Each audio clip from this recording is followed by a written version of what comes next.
Hello, and welcome. Welcome once again to the Secrets of the High Demand Coach podcast. And here with us today is yet another high demand coach, and the one and only Chad E. Cooper, who is a renowned author, speaker, and coach, known for empowering individuals and organizations to achieve legendary lives. A retired Fortune 500 executive, his experience spans leadership, philanthropy, and personal development. Now, Chad's groundbreaking book, Time Isn't the Problem, You Are, offers transformative strategies for success, advocating for effective time management and accountability. His mission centers on helping people align their actions with their values, fostering a legacy of impact and excellence. Through his engaging workshops and coaching, Chad inspires others to lead purposeful lives and create meaningful change. And he's here with us today. Chad, so excited to have you on the show. Out of the gate, my question for you is, in your experience, opinion, practice, would you say that everyone is called to lead a legendary life? I would say, Scott, thank you for really a powerful question. And I say that it's a powerful question because when we look at legendary, we can look at that both objectively and subjectively. And I would Mm. say that it is more fulfilling to regard that from a subjective, right? What is my definition of legendary? Not what Hollywood's is or society, which is a really low bar, what Yeah. their definition of that is. So I would say legendary is about whether you had the courage to live a purposeful, fulfilling, and adventurous life, right? And so what are the characteristics that go into that may be very different for somebody in one stage of life than somebody from a completely different demographic in a different stage of life. The question is, at the end of it, do you say, hey, I want to redo or have regrets? Or do you say, yeah, I made some mistakes along the way, but man, those mistakes actually were things that I needed to know and it Yeah. created lasting fulfillment. Yeah. That is about being legendary. Is about Mm. being able to say you had the audacity to step forward and be able to be courageous through the journey. Yeah.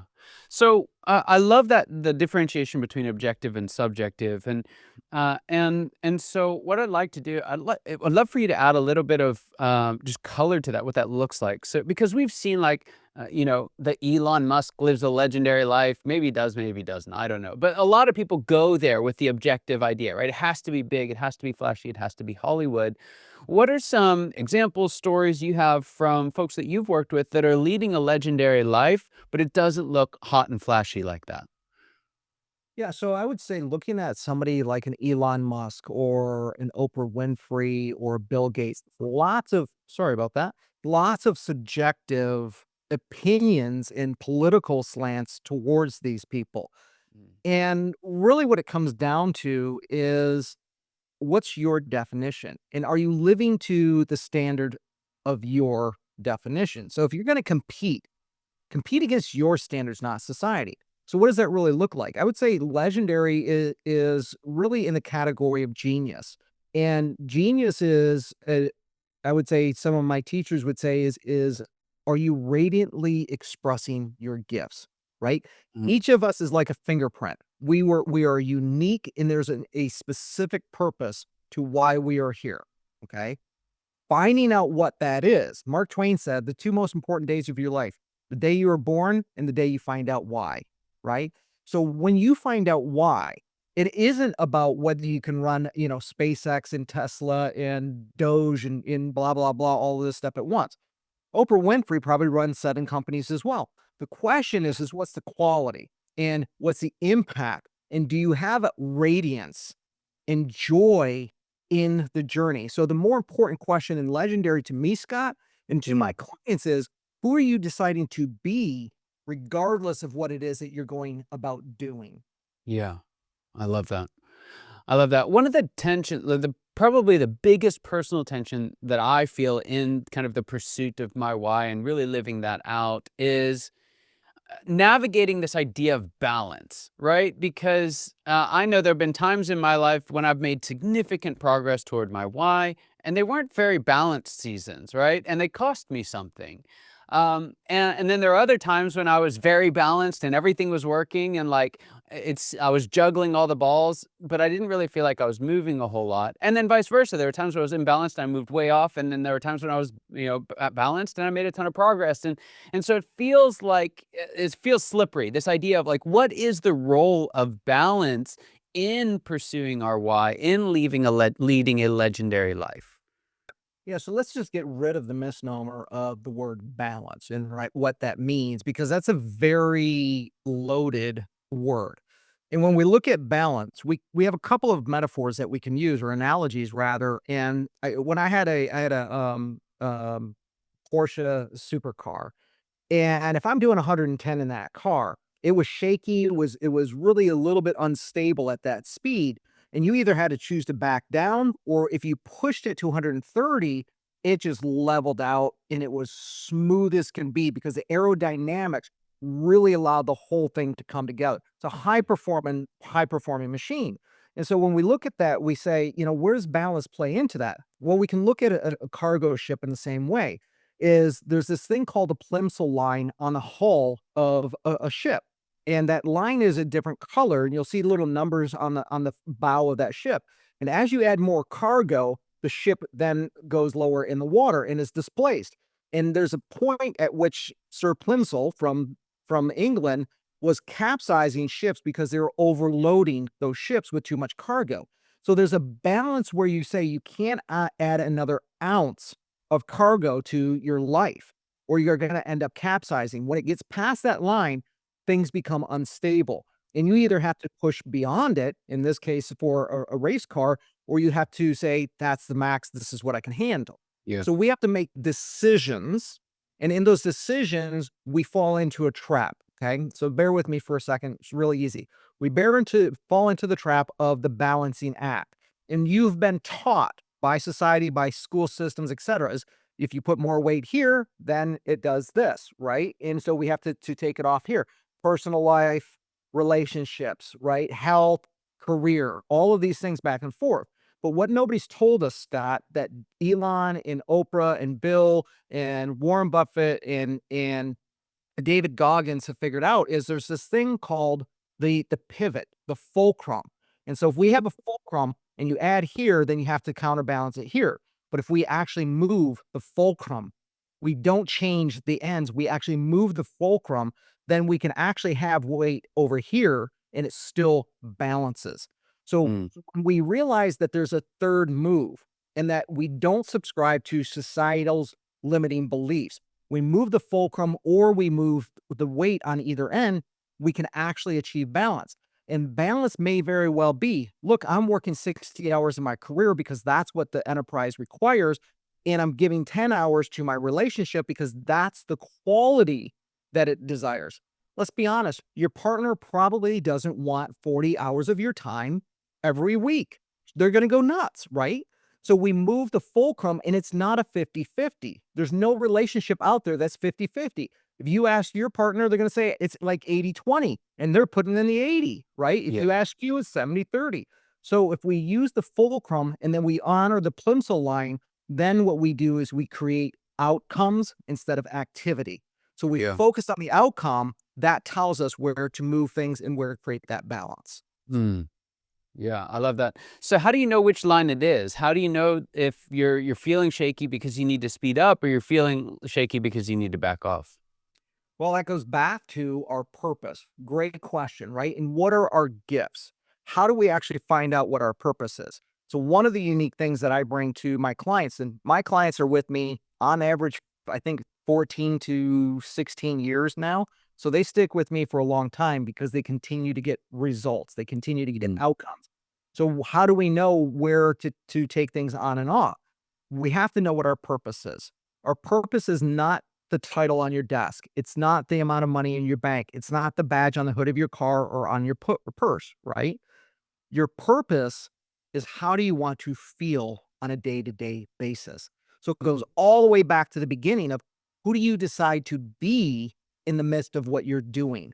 So when we know who we want to be, joyful, patient, generous, assertive, but not aggressive, right? when we know the emotions and feelings we want to bring into our life on a day-to-day basis, then the vehicles that we choose will either bring in more of those or they will push away. Oh, that's bringing the opposite. Get rid of that. And that's how we turn in or determine what stays on and what gets Mm. taken off. Does that help? Got it. It does. Yeah, it's very, very helpful. I want to build on that because a second factor that's highly related is it can oftentimes be difficult to distinguish between kind of that balance, if you will, or homeostasis or like safety, right? Right? It becomes less about like is everything moving toward purpose, but it's like am I able to keep all the balls in the air, right? Am I gonna run a big risk? And so how do you deal with fear, right? Anxiety and prioritization, especially when it's going to move you out of that homeostasis. So fear is just a false emotion appearing real. We've heard of that acronym before, but we have to understand that if we want to be so-called successful, legendary, whatever that is, we have to accept that pain is one of the critical ingredients to success.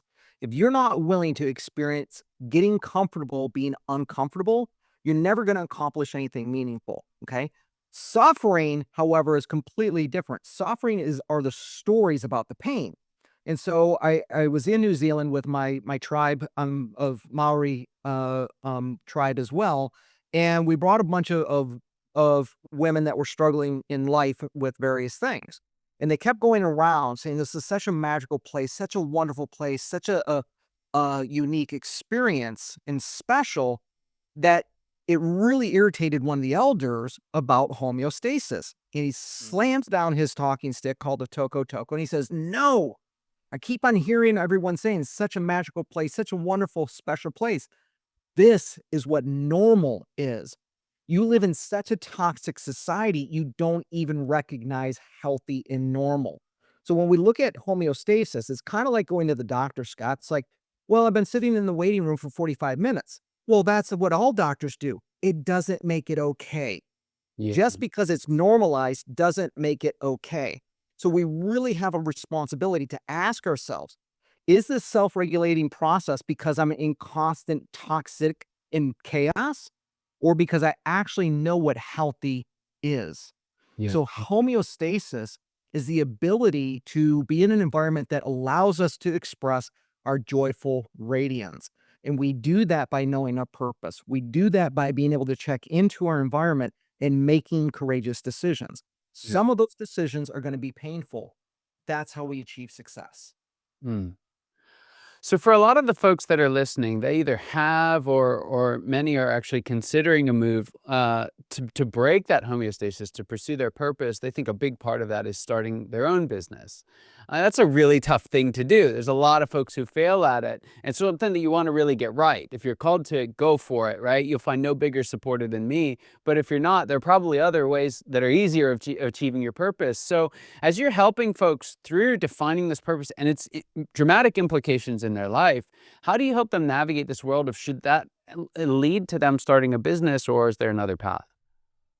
So with that, there is a process that we go through, and ultimately part of that process is understanding what is your purpose. Some people's purpose is to lead. Some people's purpose are to sweep the floors. And judging that would be really a poor thing to objectify a human being.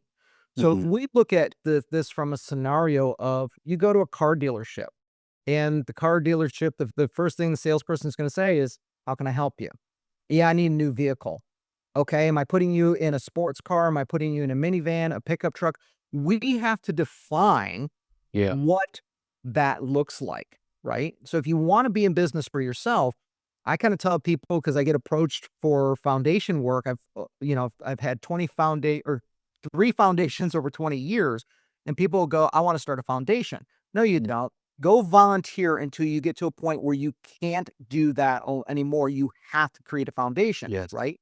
So Yes. to be an entrepreneur is like this, oh, I can do, it's like freshman university students. They go to school in the first year and they're like, I get to make all the decisions.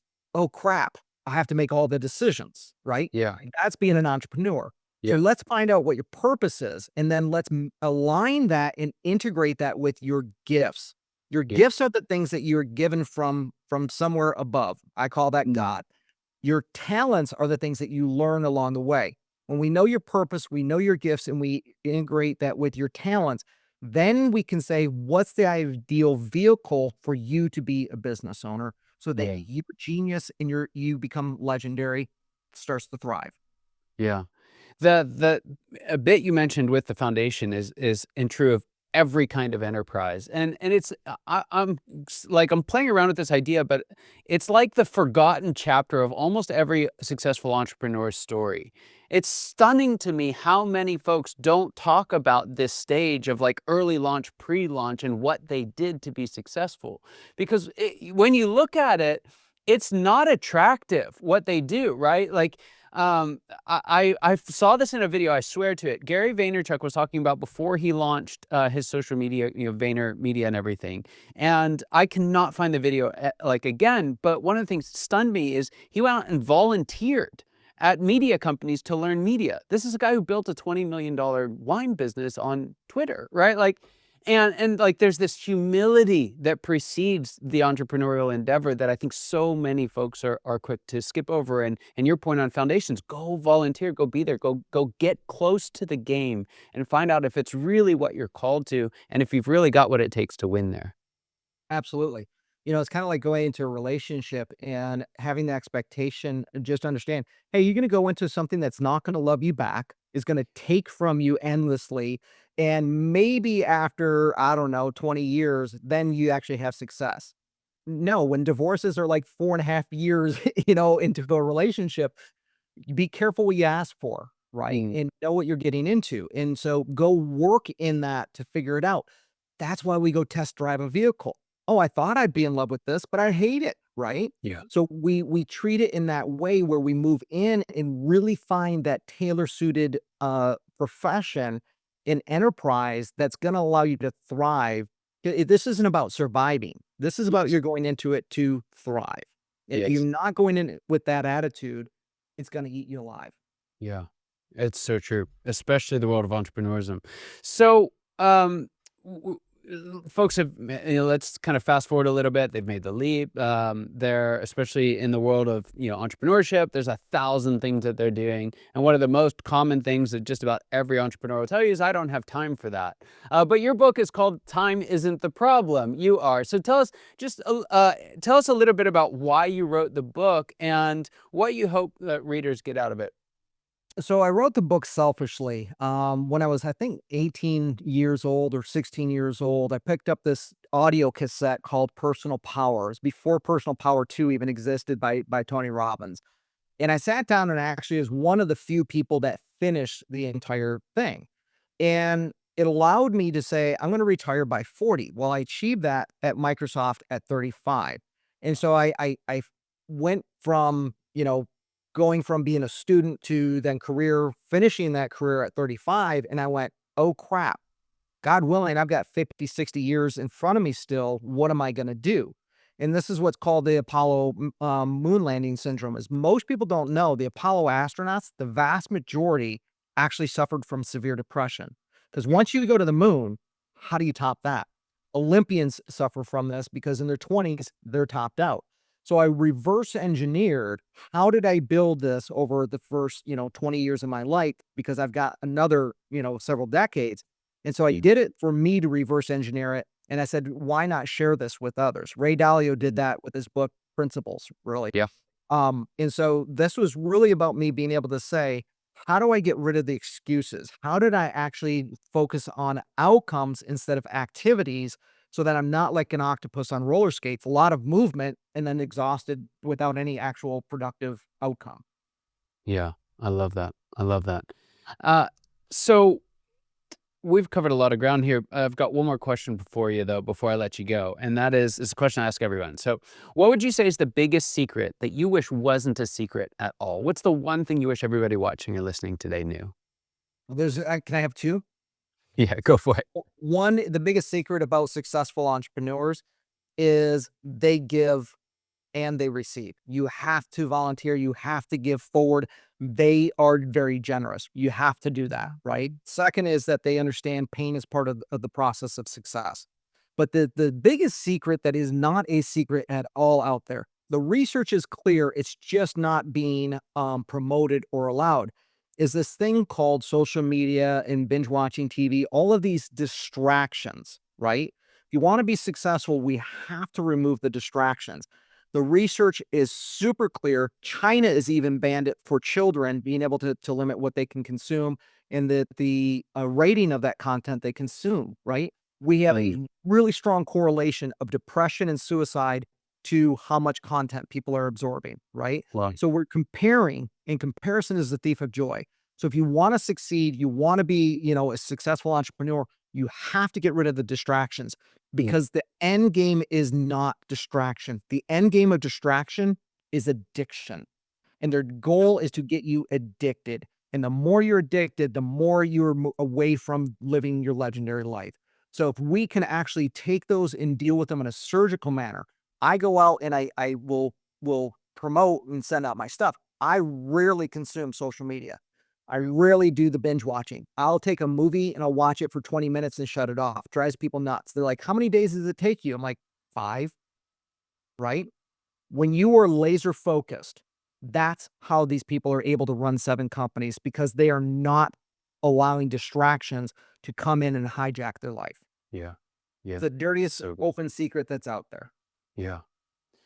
Chad, there's some folks listening that would love some help finding their purpose and really putting it into action. Where can they find more out about you and the work that you do and even get a copy of your book? Yeah, I appreciate that, Scott. They can just go to chadecooper.com. E is an echo, or Edward, whatever you want to say. It's not my middle name, but chadecooper.com. And from there, they can get copies of some free books that are really impactful and helpful. They can get a copy of my book in audio form for free as well. They can see where if coaching is something that they're interested in. I've come fully out of retirement. It doesn't work for me. I've tried it. It doesn't stick. And so I'm in the process of actually wanting to create global impact and getting rid of even more distractions. So just go to the website and you'll find ways to work with me, interact with me, or get some books and products that can help you. That's fantastic. ChadECooper.com. Fantastic resource. Highly recommend it. Chad, thanks for being on the show. Just a privilege and honor having you here today. And for those of you watching and listening, your time and attention mean the world to us. I hope you got as much out of this conversation as I know I did, and I cannot wait to see you next time. Take care.